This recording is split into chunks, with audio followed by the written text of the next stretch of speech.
இன்று தினம் உங்கள் அனைவருக்கும் மிலாதுன் நபி திருநாள் நல்வாழ்த்துக்கள், ஓணம் திருநாள் நல்வாழ்த்துக்கள், ஆசிரியர் தின நல்வாழ்த்துக்கள்.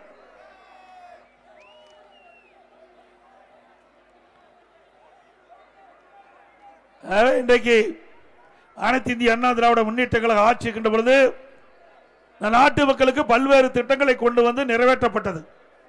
இந்த பகுதியை பொறுத்த வரைக்கும் வேளாண் பெருமக்கள் நிறைந்த பகுதி. இன்றைக்கு விவசாயிகள், விவசாய தொழிலாளிகள், அதை இந்த இரண்டு தரப்பு மக்கள் தான் இந்த விவசாயத்தை நம்பி வாழக்கூடிய மக்கள். அதை இந்த மக்களுக்காக அனைத்து இந்திய அண்ணா திராவிட முன்னேற்ற கழக ஆட்சியிலே பல்வேறு திட்டங்களை கொண்டு வந்து நிறைவேற்றி அதன் மூலமாக இந்த மக்கள் பயன்பெற்றுகின்றார்கள். இன்றைக்கு விவசாயம் என்று எடுத்துக்கொண்டால் இன்றைக்கு அதற்காக பல்வேறு திட்டங்களை நாங்கள் கொண்டு வந்து நடைமுறைப்படுத்தியிருக்கின்றோம். குடிமராமத்து திட்டம் அற்புதமான திட்டம். இங்க இருக்கின்ற கண்மாய்கள் எல்லாம் பல ஆண்டுகளாக தூர்வாராமல் இருந்தது. அந்த கண்மாய்கள் எல்லாம் தூர்வாரப்பட்டு அந்த கண்மாய்கள் ஆழப்படுத்தப்பட்டு அதில் எடுக்கப்படுகின்ற வண்டல் மண் விவசாயிகளுக்கு இலவசமாக இயற்கை உரமாக அவருடைய நிலத்திற்கு பயன்படுத்தப்பட்டது. ஒருபுறம் குடிமராமத்து திட்டத்தின் மூலமாக அந்த கண்மாய் ஆழப்படுத்தப்பட்டது, மற்றொரு புறம் அந்த வண்டல் மண் விவசாயியுடைய நிலங்களுக்கு இயற்கை உரமாக பயன்படுத்தப்பட்டது.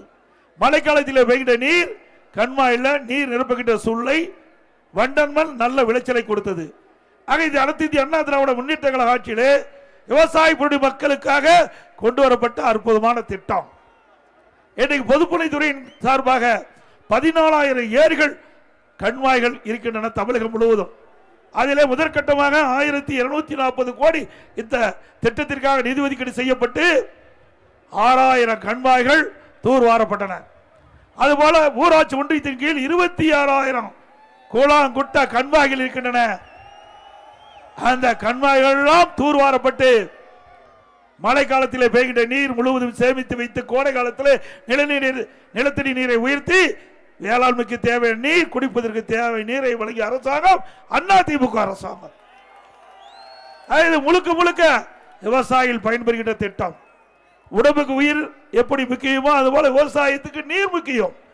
ஆக நீர் இருந்தால்தான் விவசாய பணிகளை மேற்கொள்ள முடியும், இந்த பகுதி மக்கள் வாழ முடியும். ஆக இந்த பகுதி மக்களுடைய நன்மை கருதி, இன்றைக்கு ஒட்டுமொத்த விவசாயிகளுடைய நன்மை கருதி, விவசாய தொழிலாளர்களுடைய நன்மை கருதி குடிமராமத்து திட்டத்தை கொண்டு வந்து வெற்றிகரமாக செயல்படுத்திய அரசு அண்ணா திமுக அரசாங்கம். இன்றைய தினம் விடியா திமுக அரசு அதை ரத்து செஞ்சிருக்குது. மீண்டும் அனைத்து இந்திய அண்ணா திராவிட முன்னேற்ற கழக அரசு அமைந்தவுடன் குடிமராமத்து திட்டம் தொடரும், நடவடிக்கை எடுக்கப்படும். அதற்காக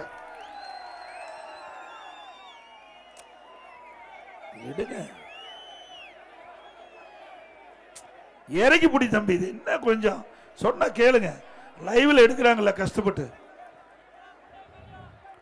அதோட இன்னைக்கு விவசாயிகள் அவர்கள் தொடக்க வேளாண் கூட்டுறவு வங்கியிலே வாங்கிய பயிர் கடன் 2 முறை தள்ளுபடி செஞ்சிருக்கிறோம். இதே புரட்சி தலைவி அம்மாவர்கள் 2016 ஆண்டு தேர்தல் நேரத்தில் கொடுக்கப்பட்ட வாக்குறுதி அண்ணா திமுக வெற்றி பெற்றவுடன் விவசாயிகள் தொடக்க வேளாண் கூட்டுறவு கடன் சங்கத்தில் வாங்கிய பயிர் கடன் தள்ளுபடி என்று சொன்னார்கள். அதே போல ஆட்சி பொறுப்பு ஏற்றார்கள், கொடுத்த வாக்குறுதியை நிறைவேற்றி தந்த புரட்சி தலைவி அம்மா அவர்கள். அதே போல கொரோனா காலம், அந்த காலகட்டத்தில் விவசாய பணி தோய்வாக இருந்தது, விவசாயிகள் பாதிக்கப்பட்டாங்க. அந்த விவசாய பெருங்குடி மக்கள் தொடக்க வேளாண் கூட்டுறவு கடன் சங்கத்தில் வாங்கிய பயிர் கடன் தள்ளுபடி செய்ய வேண்டும் என்று கோரிக்கை வைத்தார்கள். அந்த கோரிக்கையை ஏற்று அம்மாவுடைய அரசு 12,100 கோடி கடன் தள்ளுபடி செய்த அரசாங்கம் அண்ணா திமுக அரசாங்கம். அதேபோல வறட்சி 2017ஆம் ஆண்டு கடுமையான வறட்சி, பல்வேறு இடத்துல குடிப்பதற்கு கூட தண்ணீர் கிடையாது, அணையிலே நீர்மட்டம் குறைவு, இன்றைக்கு விவசாயியுடைய பயிர் கடுமையாக சேதமடைந்தது. அந்த விவசாய மக்களுடைய கோரிக்கையை ஏற்று அம்மாவுடைய அரசு இந்திய வரலாற்றிலேயே தமிழக வரலாற்றிலேயே வறட்சிக்கு நிவாரணம் கொடுத்த வரலாறு கிடையாது. அப்படி விவசாயிகள் பாதிக்கப்பட்ட விவசாயிகளை கண்டறிந்து அந்த பயிர் சேதத்தை கணக்கிட்டு அந்த வறட்சி நிவாரணம் கொடுத்த ஒரே அரசாங்கம் அண்ணா திமுக அரசாங்கம். அதுபோல விவசாயிகள் 24 மணி நேரம் அவருடைய மின் மோட்டார் இயக்க வேண்டும், அதுக்காக கோரிக்கை வைத்தார்கள். 24 மணி நேரம் மும்முனை மின்சாரம் வேண்டும் கேட்டார்கள். அந்த மும்முனை மின்சாரத்தை 1/4/2027 முதல் கொடுக்கப்படும் என்று அறிவிப்பு கொடுத்து அதை நடைமுறைப்படுத்திய அரசு அதிமுக அரசாங்கம். இன்றைய விடியா திமுக அரசு இன்றைக்கு விவசாயிகளுக்கு 24 மணி நேரம் மும்முனை மின்சாரம் வழங்கப்படுவதில்லை. ஷிப்ட் முறையில் தான் மின்சாரம் வழங்கப்படுகிறது. மீண்டும் அனைத்து இந்திய அண்ணா திராவிட முன்னேற்ற கழக அரசு அமைந்தவுடன் ஏற்கனவே எப்படி அதிமுக ஆட்சியில் 24 மணி நேரம் மும்முனை மின்சாரம் விவசாயிகளுக்கு வழங்கப்பட்டதோ அப்படி தொடரும் என்பதை இந்த நேரத்தில் தெரிவிக்க விரும்புகின்றேன். அதோட விவசாய தொழிலாளிகள், அந்த விவசாய தொழிலாளிகளுக்கு பல்வேறு சலுகைகள் அதிமுக ஆட்சியிலே வழங்கப்பட்டது. உழவர் பாதுகாப்பு திட்டம் மாண்புமிகு அம்மா இருக்கின்ற பொழுது முழுக்க முழுக்க ஏழைகளுக்காக உழவர் பாதுகாப்பு திட்டத்தை கொண்டு வந்து நிறைவேற்றினார்கள். அதிலே பல்வேறு திட்டங்களை செயல்படுத்தப்பட்டது. அதனால் ஏழைகளுக்கு நிறைய நன்மைகளை கிடைத்தது அந்த திட்டத்தின் மூலமாக. அதோட பசு வீடுகளை கட்டி கொடுத்தோம். விலையில்லா கறவை மாடு, விலையில்லா ஆடு, விலையில்லா கோழி.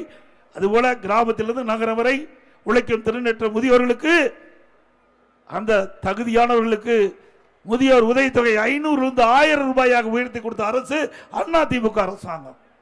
இன்றைக்கு தமிழ்நாடு முழுவதும் கோரிக்கை வந்தது.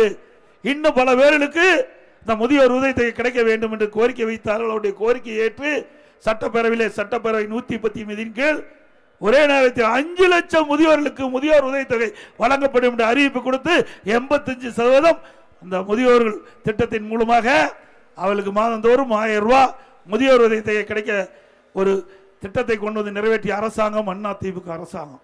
இப்படி கொடுக்கப்பட்ட வாக்குறுதி நிறைவேற்றப்பட்டது. அந்தந்த காலகட்டத்திலே மக்களுக்கு ஏற்படுகின்ற பிரச்சனைகளை தீர்க்கப்பட்ட அரசு அதிமுக அரசாங்கம் என்பதை நேரத்தில் சுட்டிக்காட்ட விளைகின்றேன். அது மட்டுமல்ல, இந்த பகுதியில் இருக்கின்ற மக்களுக்கு நீர் ஆதாரமாக இருப்பது முல்லை பெரியார் அணை. 5 மாவட்ட மக்கள் இந்த முல்லை பெரியார் அணையில் இருக்கிற நீரை நம்பித்தான் அவருடைய வாழ்வாதாரம் இருக்கின்றது. இதே புரட்சி தலைவி அம்மா இருக்கின்ற பொழுது இந்த முல்லை பெரியார் அணையினுடைய நீர்மட்டத்தை உயர்த்த வேண்டும் என்பதற்காக உச்சநீதிமன்றத்திலே வழக்கு நடைபெற்றது. துரதிருஷ்டவசமாக அம்மா மறந்தாலும் கூட அம்மா இருக்கின்ற பொழுது அந்த நீர்மட்டத்தை உயர்த்துவதற்காக நடவடிக்கை எடுக்கப்பட்டது. அதன் அடிப்படையிலே 136 152 அடி உயர்த்திக் கொள்ளலாம் என்று தீர்ப்பு கொடுக்கப்பட்டது. முதற்கட்டமாக 136 142 அடி அணையினுடைய நீர்மட்டத்தை உயர்த்திக் கொள்ளலாம். மீண்டும் அணையை பலப்படுத்திய பிறகு 142 152 அடியாக உயர்த்திக் கொள்ளலாம் என்று உச்சநீதிமன்றத்தின் மூலமாக தீர்ப்பை பெற்று தந்த அரசாங்கம் அதிமுக அரசாங்கம். மாண்புமிகு அம்மா அவர்கள் இந்த விவசாயியுடைய வயிற்றிலே பால் வாத்த அரசாங்கம் அதிமுக அரசாங்கம். அது மட்டுமல்ல, மாண்புமிகு அம்மா மறைவுக்கு பிறகு அந்த அணையை பலப்படுத்துவதற்காக மாண்புமிகு அம்மாவுடைய அரசு அதற்கு ஒப்பந்தம் விடப்பட்டு சுமார் 8 கோடி ரூபாய் நிதி ஒதுக்கீடு செய்யப்பட்டு அந்த பேபி அதை பலப்படுத்தப்பட்டது. கைப்பிடி சுவர் கட்டப்பட்டது. அதற்கு பிறகு அந்த அணையின் இரு கரையின் ஓரமாக இருக்கின்ற மரங்கள் வெட்டுவதற்கு முயற்சி எடுத்தோம். ஆனால் கேரள அரசு தடுத்து நிறுத்தி நம்முடைய அதிகாரி மீது வழக்கு போட்டார். இருப்பினும் அந்த பணி தொடர வேண்டும் என்ற காரணத்திற்காக இன்றைக்கு கட்டுமான பொருட்கள் எல்லாம் கொண்டு செல்ல வேண்டும். அந்த கட்டுமான பொருட்களை கொண்டு செல்ல முடியாத அளவிற்கு வனத்துறையின் மூலமாக தடுத்து நிறுத்தி அந்த பணி தோல்வி பெறுகின்ற அளவிற்கு நமக்கு இடையூறு செய்தது கேரள அரசாங்கம். இருந்தாலும் அந்த திட்டத்தை நிறைவேற்ற வேண்டும். 142 152 அடி உயர்த்த வேண்டும் என்று சொன்னால் அணையை பலப்படுத்துகின்ற பணி தொடர வேண்டும்.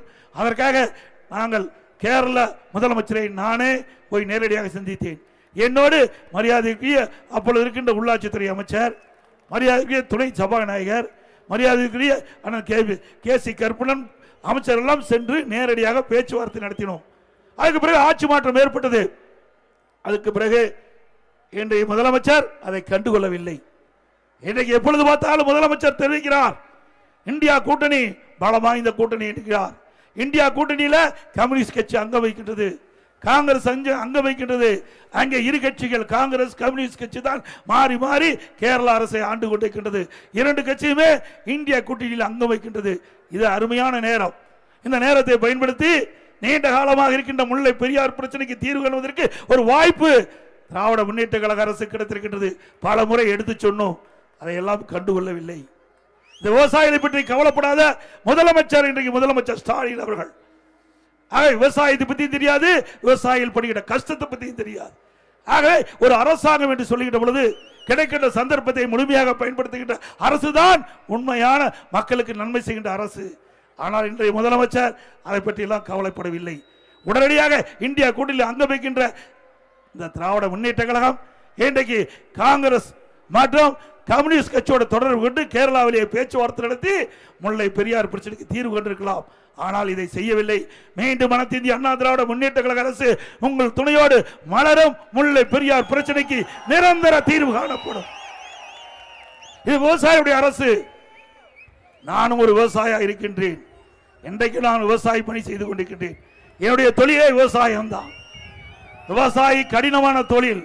இரவென்றும் பகலென்றும் பாராமல், வெயிலையும் மழையும் பாராமல் ரத்தத்தை வீரியாக மண்ணிலே சிந்து உழைக்கின்றவன் விவசாயி. விவசாயி தொழிலாளி. அப்படிப்பட்ட கடினமான தொழிலை இன்றைய முதலமைச்சர் அலட்சியப்படுத்திக் கொண்டிருக்கிறார் என்பதை மட்டும் நாம் எண்ணி பார்க்க வேண்டும். மீண்டும் அனைத்து இந்திய அண்ணா திராவிட முன்னேற்றங்களை வருகின்ற பொழுது இந்த விவசாயியுடைய எண்ணங்கள் முழுமையாக நிறைவேற்றப்படும். அதே போல இன்றைய தினம் பார்த்தீங்கன்னா ஆடுதுறை பேரூராட்சியில் அந்த பேரூராட்சி தலைவர் மீது வெடிகுண்டு போடுறாங்க. இன்னைக்கு வந்த செய்தி, ஆடுதுறை பேரூராட்சியில் பேரூராட்சி தலைவர் அவர் மீது சில பேர் சென்று வெடிகுண்டு போடுறாங்க. அவர் அருகில் இருந்த 2 பேருக்கு படுகாயமடைந்து அவர் மயிரிழையில் உயிர் தப்பி விட்டார். இந்த ஆட்சியில் சட்ட ஒழுங்கு அடியோடு சீர்கட்டு விட்டது என்பதற்கு இதுவே ஒரு சாட்சி. இன்றைய தினம் நடந்த நிகழ்வுகள். மக்களுக்கு பாதுகாப்பு இல்லை, சிறுமிக்கு பாதுகாப்பு இல்லை, முதியோர்களுக்கு பாதுகாப்பு இல்லை, ஒட்டுமொத்த மக்களுக்கே பாதுகாப்பு இல்லாத ஒரே அரசாங்கம் திராவிட முன்னேற்ற கழக அரசாங்கம். அது மட்டும் இல்லை, நேற்றைய தினம் நீங்க பார்த்தீங்கன்னா இரவு 11:45 அந்த பகுதியில் 3 பேர் ஒரு பெண்மணி வீட்டுக்கு முன்னாடி இருந்த அந்த குடிநீர் பைப்பை உடைக்க போயிச்சுக்காங்க. உடனே அந்த பெண்மணி 100 போன் பண்றாங்க. உடனே காவல்துறை அதிகாரிகள் அங்க வர்றாங்க.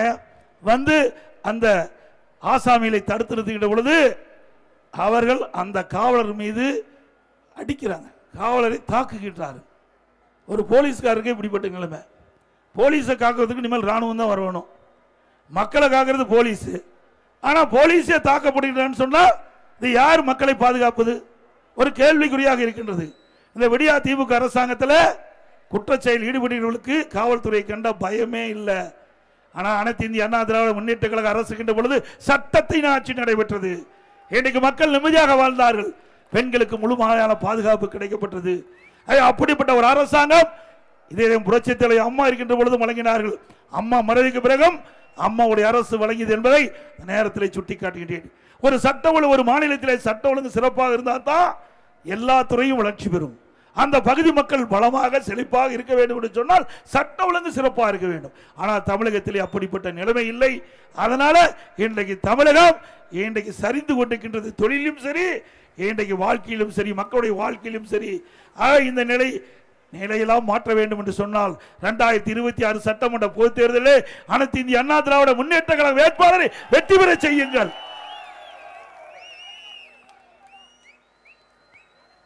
அது மட்டும் இல்ல, அனைத்து இந்திய அண்ணா திராவிட முன்னேற்ற கழக ஆட்சியில் இருக்கும்போது ஓராண்டு கொரோனா இருந்தது.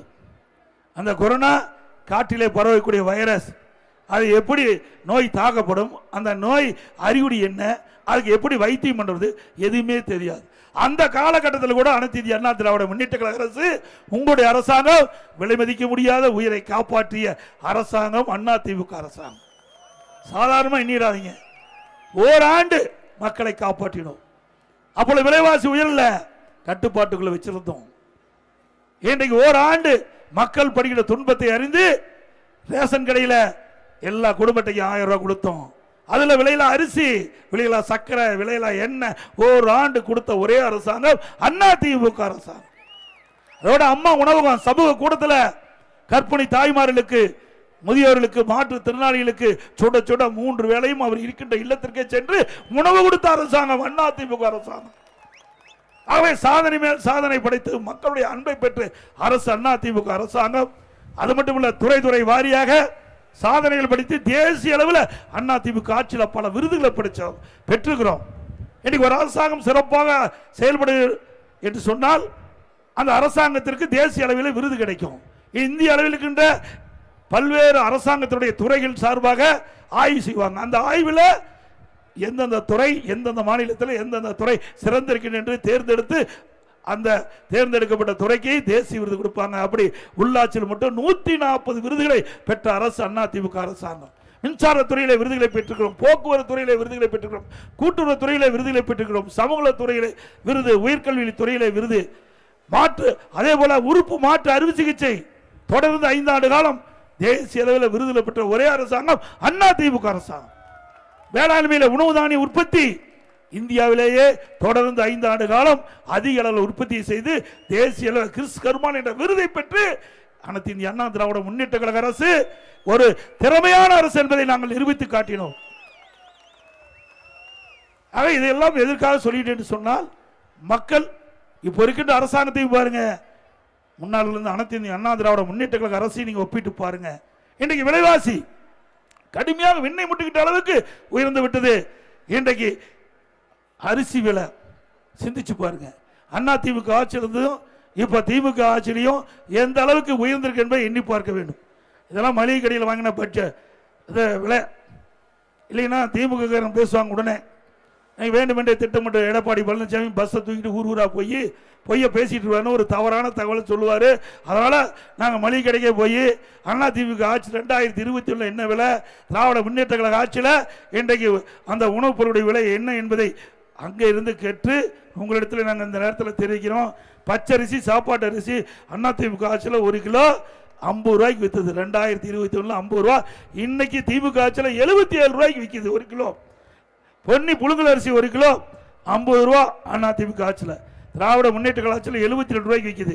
இட்லி புழுங்கல் அரிசி 1 கிலோ அதிமுக ஆட்சியில் 30 ரூபா, திமுக ஆட்சியில் 48 ரூபா. கடல் எண்ணெய் 1 கிலோ 130 ரூபா, அதிமுக ஆட்சியில் இன்றைக்கு 190 ரூபா, 1 கிலோக்கு 60 ரூபா அதிகம். நல்லெண்ணெய் 1 கிலோ அதிமுக ஆட்சியில் 250 ரூபா, திமுக ஆட்சியில் 400 ரூபா.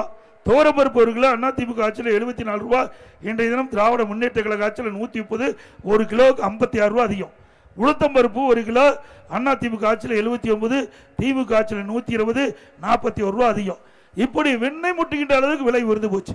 இதை கட்டுப்படுத்துவதற்கு இந்த அரசாங்கம் எந்தவித முயற்சியும் எடுக்கல, நடவடிக்கை எடுக்கல. இதே அனைத்து இந்திய அண்ணா திராவிட முன்னேற்ற கழக அரசு இருக்கின்ற பொழுது, இந்த உணவுப் பொருட்களுடைய விலை உயர்கின்ற பொழுது அதை கட்டுப்படுத்துவதற்காக அதை கட்டுப்பாட்டு உணவு கட்டுப்பாட்டு நிதி என்ற ஒரு நிதியை ஒதுக்கி, விலை கட்டுப்பாட்டு நிதி என்ற ஒரு நிதியை ஒதுக்கி 100 கோடி அதற்காக அனைத்து இந்திய அண்ணா திராவிட முன்னேற்ற ஒதுக்கீடு செய்யப்பட்டு, எந்த பொருள் தமிழகத்தில் உயர்கின்றதோ உணவுப் பொருள், எந்த மாநிலத்தில் அந்த உணவுப் பொருள் குறைந்த விலைக்கு இருக்குதோ அங்க கொள்முதல் செஞ்சு கூட்டுறவுத்துறையின் மூலமாக விற்பனை செஞ்சு அந்த உணவுப் பொருள் விலையை சரி செஞ்சோம். இது அதிமுக ஆட்சியுடைய சாதனை. இன்றைய ஆட்சியாளர்கள் இதை பத்தி எல்லாம் கவலைப்படுறதே கிடையாது. இன்றைக்கு குடும்பம் எப்படி இருக்க வேணும் அதை பத்தி தான் இன்னைக்கு சிந்திக்கிறார் இன்றைய முதலமைச்சர் ஸ்டாலின் அவர்கள். அது குடும்ப ஆட்சி. இன்னைக்கு வாரிசு அரசியல் இன்னைக்கு நடைபெற்றுக் கொண்டிருக்கிற என்பதை நாம எண்ணி பார்க்க வேண்டும். திரு கருணாநிதி, அதுக்கு பிறகு ஸ்டாலின், அப்புறம் உதயநிதி, இப்ப இன்பநிதி வந்துட்டார், அது வரைக்கும் வந்துட்டாங்க. குடும்ப ஆட்சி தேவையா நாட்டுக்கு? சொல்லுங்க. இது என்ன திரு கருணாநிதி குடும்பம் ராஜபுர குடும்பமா, ராஜவர்ம ராஜ பரம்பரை குடும்பமா? நான் இவரு தான் ஆள வேணுமா? ஏன் இங்க இருக்கிற ராமசாமி, சின்னசாமி, சுப்பிரமணியம் யாராவது வரக்கூடாதா? யார் வேணாலும் வரலாம். இது ஜனநாயக நாடு. ஆனா திமுக அப்படி அல்ல. திமுக கட்சிக்காரரு அந்த கட்சியிலேயே உயர்ந்த பதவிக்கு வர முடியாது, ஆட்சியிலேயும் வர முடியாது, மாநிலத்திலும் சரி மத்தியிலும் சரி. ஆக திராவிட முன்னேற்ற கழகம் அது கட்சியில் ஒரு கம்பெனின்னு ஆகி போச்சு, கார்பரேட் கம்பெனி. அந்த கம்பெனியில குடும்ப உறுப்பினர் மட்டும்தான் அவர்கள் ஆதிக்கம் செலுத்த முடியும், அதிகாரத்துக்கு வர முடியும். அப்படிப்பட்ட கட்சி ஆட்சிக்கு வர வேண்டுமா? சொல்லுங்க நீங்களே. அனைத்து இந்திய அண்ணா திராவிட முன்னேற்ற கழகம் ஜனநாயக மிக்க கட்சி. யார் வேணாலும் உயர்ந்த பதவிக்கு வர முடியும், யார் வேணாலும் அதிகாரத்துக்கு வர முடியும். அப்படிப்பட்ட இயக்கம் அனைத்து இந்திய அண்ணா திராவிட முன்னேற்ற கழக இயக்கம். இந்த கட்சியிலே உழைத்தால், விசுவாசமா இருந்தால் யார் வேணாலும் வரலாம். இன்னார் தான் குறிப்பிட்டு கிடையாது. தொண்டன் கூட இந்த கட்சிக்கு பொதுச் செயலாளர் ஆக முடியும். தொண்டன் கூட இந்த கட்சியில இருந்தால் எம்எல்ஏ ஆக முடியும், எம்பி ஆக முடியும், அமைச்சர் ஆக முடியும், ஏன் முதலமைச்சரே ஆக முடியும். இப்படி திமுக தலைவர் சொல்ல முடியுமா? முடியுங்களா? இது சுதந்திரமா செயல்படுகின்ற கட்சி அண்ணா திமுக கட்சி. அதனாலதான் இதை யாராலையும் அழிக்க முடியாது. எவ்வளவோ அவதாரம் எடுத்து பார்த்துட்டார் ஸ்டாலின், ஒன்னும் அசைக்க முடியல. எவ்வளோ வழக்குகள் அதெல்லாம் சந்திச்சு தவிடுபடி ஆக்கியாச்சு அண்ணா திமுக உங்களோட ஒத்துழைப்போடு. அதே அனைத்து இந்திய அண்ணா திராவிட முன்னேற்ற கழகம் பொன்மனச்சம்மல் புரட்சி தலைவர் எம்ஜிஆர் என்ற மாமனிதரால் உருவாக்கப்பட்ட தோற்றுவிக்கப்பட்ட கட்சி. இதே புரட்சி தலைவி அம்மாவால் கட்டி காக்கப்பட்ட கட்சி. இருவரும் தலைவர் ஆசையோடு அனைத்து இந்திய அண்ணா திராவிட முன்னேற்ற கழக ஆட்சியிலே எண்ணற்ற திட்டங்களை கொண்டு வந்து நிறைவேற்றி நாட்டு மக்கள் வளமோடு செழிப்போடு இருந்த காலம் அண்ணா திமுக ஆட்சி காலம். அதுபோல மின் கட்டணம் கடுமையா உயர்ந்தாச்சு. 67% மின் கட்டணம் உயர்த்திட்டாங்க. மாதந்தோறும் மின் கட்டணம் கணக்கிட்டு சொன்னாங்க. கணக்கிட்டு இருக்காங்களா? 100 நாள் வேலை திட்டத்தை 150 நாளா உயர்த்தினாங்களாமா? 100 நாள் வேலை திட்டத்தில் பணிபுரிகின்ற தொழிலாளிக்கு சம்பளம் உயர்த்தினாங்களா? அதே போல நம்முடைய மாணவ செல்வங்கள் கல்வி கடன் வங்கியில பெற்றாங்க. ரத்து பண்ணாங்களா? பெட்ரோல் டீசல் குறைச்சாங்களா? அதோட கூட்டுறவுத்துறையில மேலும் கூடுதலா 1 கிலோ சக்கரை போட்டாங்களா? கொடுக்கப்பட்ட வாக்குறுதி எதுவுமே நிறைவேற்றல. ஆனா அனைத்து இந்திய அண்ணா திராவிட முன்னேற்ற கழக ஆட்சியில் கொண்டு வரப்பட்ட அற்புதமான திட்டத்தை எல்லாம் திராவிட முன்னேற்ற கழக ஆட்சியிலே ரத்து செய்துதான் திமுக ஆட்சியுடைய சாதனை. இன்னைக்கு நம்முடைய மாணவ செல்வங்கள் திறமையான கல்வி கிடைக்க வேண்டும், அறிவுபூர்வமான கல்வி கிடைக்க வேண்டும். அதற்காக மாண்புமிகு அம்மா அவர்கள் தொலைநோக்கு சிந்தனையோடு அரசு பள்ளியில் படிக்கின்ற மாணவ செல்வங்கள் திறமையான மாணவர்களாக உருவாக்குவதற்கு லேப்டாப் கொடுத்தாங்க. அதையும் நிறுத்திய அரசாங்கம் விடியா திமுக அரசாங்கம்.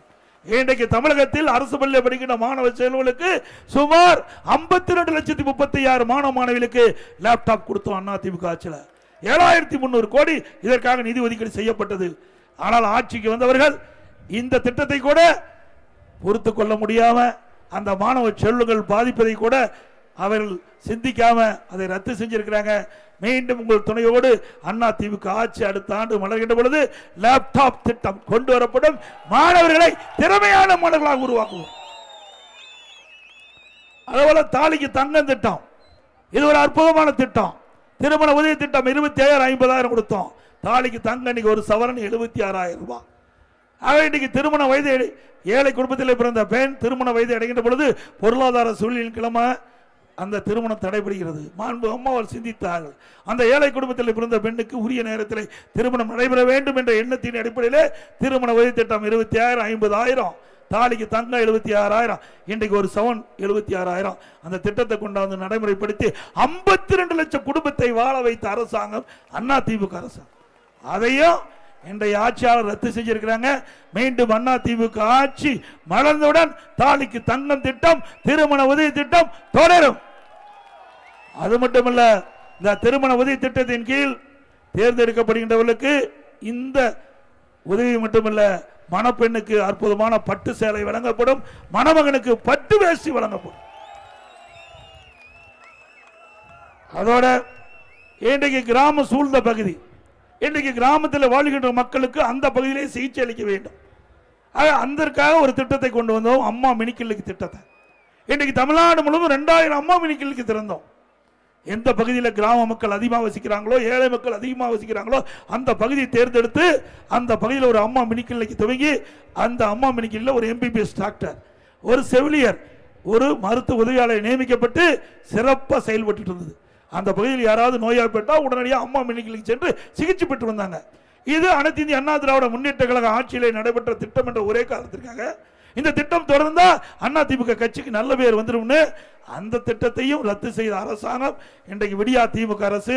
மீண்டும் அண்ணா திமுக ஆட்சி தொடங்கினவுடன் இந்த அம்மா மினி கிளினிக் திட்டம் தொடரும். இப்ப 4,000 அம்மா மினி கிளினிக் தொடரும்.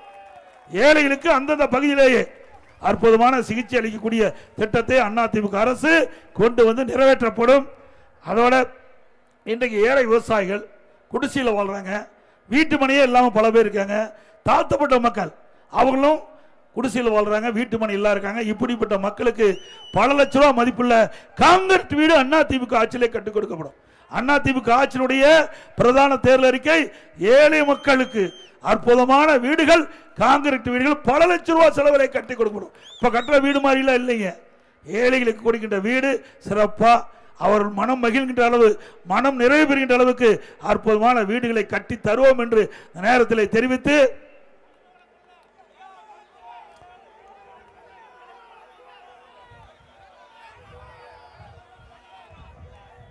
அதே போல இன்றைக்கு 7.5% இன்றைக்கு கிராமத்திலிருந்து நகரம் வரை அரசு பள்ளியில் படிக்கின்ற மாணவர்கள் 41% பேர், 3,80,000 பேர் அரசு பள்ளியில் படிச்சுட்டு இருக்கிறாங்க. அவர்கள் மருத்துவராக வேண்டும். அத்தனையுமே ஏழை எளிய மாணவர்கள். இன்னைக்கு அப்படிப்பட்ட மாணவர்கள் மருத்துவராவதற்காக 7.5% உள்ளிட ஒதுக்கீடை கொண்டு சட்டம் இயற்றப்பட்டு அமல்படுத்தப்பட்டு இன்றைய தினம் அரசு பள்ளியை படித்த ஏழை எளிய மாணவர்கள் 2818 பேர் மருத்துவக் கல்வி படிக்கிறாங்க. இந்த மருத்துவக் கல்வி இடம் கிடைத்த மாணவர்கள் சாதாரண ஏழை மக்கள். மருத்துவக் கல்வி கட்டண முடியாத சூழ்நிலை.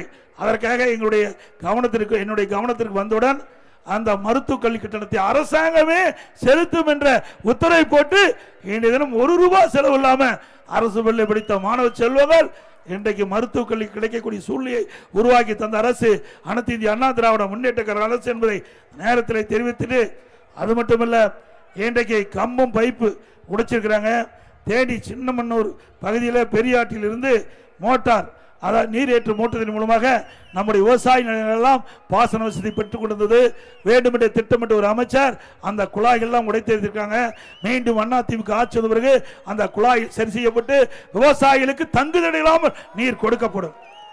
இதில் சின்னமன்னூர், வேப்பம்பட்டி, சீப்பாலை கோட்டை, காமாட்சிபுரம், ஓடைப்பட்டி, அப்பிப்பட்டி, பூசாரி கோணம்பட்டி, இரசக்கநாயக்கனூர் போன்ற கிராமங்கள் பாதிப்படைஞ்சிருக்குது. அதிமுக ஆட்சி வந்த பிறகு இந்த பைப்புகள் எல்லாம் சரி செய்யப்பட்டு இந்த பகுதி மக்களுக்கு நிலையான தொடர்ந்து இந்த தண்ணி கிடைக்கக்கூடிய சூழ்நிலையை உருவாக்கி தரப்படும் என்று நேரத்தில் தெரிவித்து, அதுபோல சீர்பிரமணியர் நல சங்கம் பல கோரிக்கைகள் கொடுத்திருக்காங்க. பல ஆண்டுகளாக நடைபெற்று வந்த கல்லர் சீரமைப்பு பள்ளிகளை இன்றைக்கு கல்வித்துறையுடன் இணைக்கும் திமுகவின் முயற்சியினை அனைத்து இந்திய அண்ணா திராவிட முன்னேற்ற கழகம், எங்களுடைய கழகத்துடைய முன்னணி தலைவர்கள் இதை வலியுறுத்தி போராட்டத்தை முன்னெடுத்து இதிலே இந்த சமுதாயத்தை சேர்ந்த அந்த தலைவர்கள்லாம் கலந்து கொண்டு பேசி அதை ரத்து செஞ்சிருக்கிறோம். மீண்டும் அனைத்து இந்திய அண்ணா திராவிட முன்னேற்ற கழக அரசு வந்து வருது, இவருடைய கோரிக்கைகள் நிறைவேற்றி தரப்படும் என்ற செய்தியை இந்த நேரத்தில் தெரிவித்து, கம்பம் சட்டமன்ற தொகுதியில் பல்வேறு திட்டங்களை நாங்கள் நிறைவேற்றுகிறோம். கம்பம், போடி, தேனி, பெரியகுளம் நகர்களுக்கு புதிய கூட்டுக்குடி திட்டத்தை கொண்டு வந்த அரசு அதிமுக அரசு. சின்னமனூர் நகரில் தீயணைப்பு நிலையம் கொண்டு வரப்பட்டது. தொகுதி முழுவதும் தார் சாலையில் அகலப்படுத்தும் குடிநீர் வழங்கப்பட்டது. முல்லை பெரியார் அணையை கட்டிய கர்னல் ஜான் பென்னி குயின் அவர்களுக்கு மணிமண்டபம் அமைக்கப்பட்டது. முல்லை பெரியார் அணையின் சட்ட போராட்டத்தின் மூலம் 136 தற்பொழுது 142 உயர்த்தப்பட்டது. கம்பம் தொகுதியில் மேல சிந்தலைச்சேரி அரசு உயர்நிலைப்பள்ளி அரசு மேல்நிலைப்பள்ளியாக தரம் உயர்த்தப்பட்டுகின்றது. அதைவிட திமுக ஆட்சிக்கு கிடப்புல போட்ட திட்டம் கம்பம் தொகுதி பயனடையும் வகையில் தொட்டமன் அணையிடம் 110 கோடி மதிப்பீட்டில் அதிமுக ஆட்சியில் அறிவிக்கப்பட்ட அரசாணை வெளியிடப்பட்டது. இந்த ஆட்சியில் திட்டத்தை கிடப்பில் போட்டிருக்காங்க. அதிமுக ஆட்சி வளர்ந்தவுடன் இந்த திட்ட பணி தொடரும். 2027 அதோட 18ஆம் கால்வாய் திட்டம், அந்த கம்பம் பள்ளத்தாக்கு விவசாயம் சிறப்பாக நடைபெற்று வந்தது. இன்றைக்கு கழக ஆட்சி இருக்கின்ற பொழுது ஒவ்வொரு ஆண்டும் அந்த குறிப்பிட்ட காலகட்டத்தில் 18ஆம் கால்வாய் திட்டத்தில் தண்ணீர் திறந்து விடப்பட்டு விவசாயிகள் அவர்கள் நிலத்திற்கு எளிதாக அவர்கள் நீர் பாய்ச்சி கொண்டிருந்தார்கள். ஆனால் திராவிட முன்னேற்ற கழக அரசு அதை நிறுத்தப்பட்டதாக சொல்லியிருக்கின்றார்கள். மீண்டும் அனைத்து இந்திய அண்ணா திராவிட முன்னேற்ற கழக அரசு அமைந்தவுடன் 18ஆம் கால்வாயில் தொடர்ந்து விவசாயிகளுக்கு நீர் வழங்கப்படும் என்ற செய்தியை இந்த நேரத்தில் தெரிவித்து, இந்த சிறப்பான எழுச்சி பயணத்திலே நம்முடைய கழக பொறுப்பாளர்கள் இங்கே சிறப்பாக ஏற்பாடு செஞ்சிருக்கிறாங்க.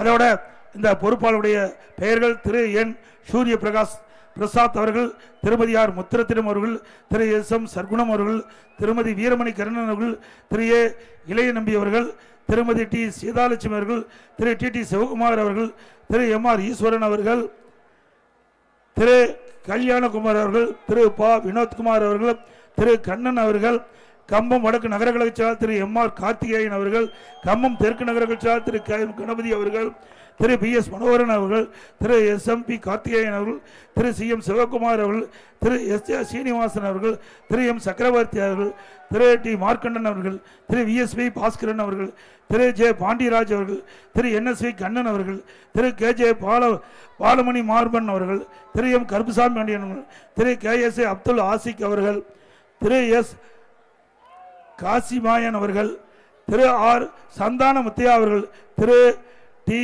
திருக்குமார் அவர்கள், பாரதிய ஜனதா மாவட்ட தலைவர் திரு பி ராஜபாண்டியன் அவர்கள், பாஜக மாவட்ட பொதுச் செயலாளர் திரு வினோத்குமார் அவர்கள், பொதுச் செயலாளர் திருமதி முத்துமணி அவர்கள், தமிழ் மாநில காங்கிரஸ் சிறுபான்மை பிரிவு தலைவர் திரு அப்பாஸ் அவர்கள், மாநில பொதுச் செயலாளர் திரு குமரேசன் அவர்கள், அகில இந்திய பார்வர்டு பிளாக் மாவட்ட செயலாளர் திரு ஆர் காசிராஜன் அவர்கள், தென்னிந்திய பார்வர்டு பிளாக் மாவட்ட பொதுச் செயலாளர் திரு பி தெய்வம் அவர்கள், தமிழ் தேசிய பார்வர்டு பிளாக் மாவட்ட பொதுச் செயலாளர் திரு பாரத் அவர்கள், இந்து மக்கள் கட்சி மாவட்ட தலைவர் திரு காமேஸ்வரன் அவர்கள் மற்றும் மாநில அமைச்சர் பாரதிய பார்வர்டு பிளாக் பொறுப்பாளர் திரு எம்பிஎஸ் முருகன் அவர்கள் மற்றும் அகில இந்திய பார்வர்டு பிளாக்கினுடைய பொறுப்பாளர் முன்னாள் எம்எல்ஏ அண்ணன் திரு பி கதிரவன் அவர்கள், பாரதிய பார்வர்டு பிளாக் நிறுவன தலைவர் திரு முருகன்ஜி அவர்கள், தென்னிந்திய பார்வர்டு பிளாக் நிறுவன தலைவர் திரு மாரன்ஜி அவர்கள், தமிழ் தேசிய பார்வர்டு பிளாக் நிறுவன தலைவர் திரு சங்கிலி அவர்கள் மற்றும் தமிழர் தேசிய கட்சியுடைய நிர்வாகிகள்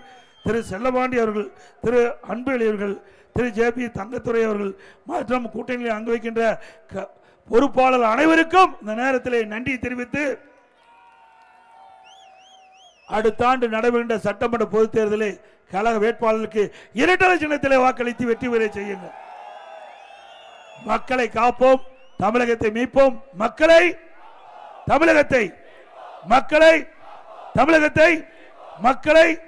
தமிழகத்தை பை பை ஸ்டாலின்.